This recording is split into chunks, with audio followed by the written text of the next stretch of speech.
Là, on ne s'ennuie pas 2 secondes à admirer le paysage en autobus. D'autant plus que lorsque nous arrivons au lac Kerokocha, c'est tout à fait splendide. Ce lac est quand même à 3980 mètres d'altitude. Il est dans le parc national Huascarán, et ce parc fait partie de la Cordillère Blanche. C'est vraiment là, unique comme paysage, la couleur verdâtre de l'eau.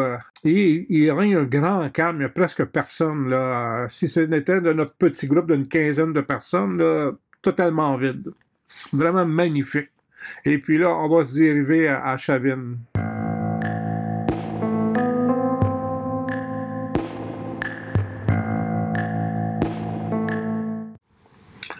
L'on doit la découverte de Chavin au réputé archéologue péruvien Julio Teo. C'est un important centre commercial en raison de 2 rivières, une qui part du nord jusqu'au sud, comme de l'équateur jusqu'au Chili, et l'autre de l'ouest en est, hein, de la côte jusqu'en Amazonie. Ça a favorisé le commerce. Ce développement s'est étendu sur une longue période. On parle de 1200 avant Jésus-Christ jusqu'à 200. De telle sorte que plusieurs voient dans le développement de cette civilisation comme une matrice pour celles qui ont suivi, comme les Wari, les Incas.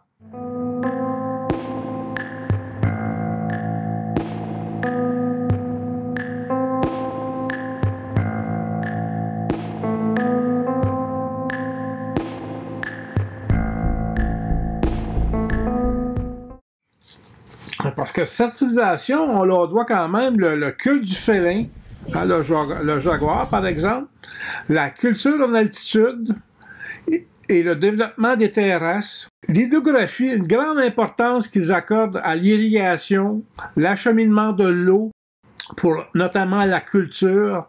Ils ont poussé l'étude de l'astronomie à un tel point que ça a favorisé le développement de l'agriculture d'une manière intensive. Et enfin, emmenez-le à l'intérieur du temple. Ici, on voit les canaux d'irrigation qui pouvaient acheminer l'eau à l'intérieur du temple, qui vient de la rivière en contrebas.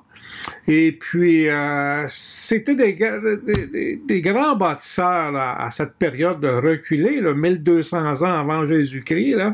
Et puis, là, on voit toutes les galeries qui ont été creusées, façonnées à l'intérieur du temple. À un endroit, j'ai lu qu'il y en aurait comme pour environ 2 kilomètres. Nous, on a passé beaucoup de temps là, à s'y promener. La sculpture en pierre, qu'on appelle le losange. Wow! C'est là qu'ils l'ont trouvé.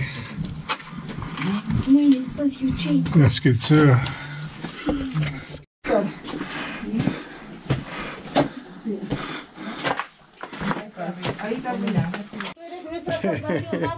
El trésorier, Louise, de Chavin.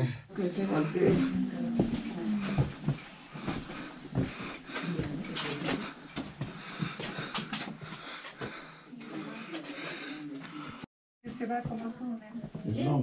Esto tiene una salida, y eso es como ventilación hacia afuera. Cada cabeza clava tenía un rasgo diferente al otro. Por ejemplo, algunos de ustedes van a observar con las líneas de expresión. Qu'est-ce que tu as pris là, pour dîner? J'ai pris du riz cubano. Le riz cubano. C'est peut-être ça, les 2 bananes plus le huevo. Ben, C'est ça. ça a l'air un gros déjeuner fortifiant. C'est bien fortifiant. La visite du musée vaut vraiment la peine. C'est situé dans le petit village de Chavin, qui aussi également qui vaut la peine. Il vaut le détour, comme on peut dire. Nous, on a eu la chance même d'y dîner, dans un petit restaurant. Mais ne manquez pas cette visite. C'est très enrichissant de voir là, les artefacts, comme on dit. Un losange. Ça, c'est beau, toi.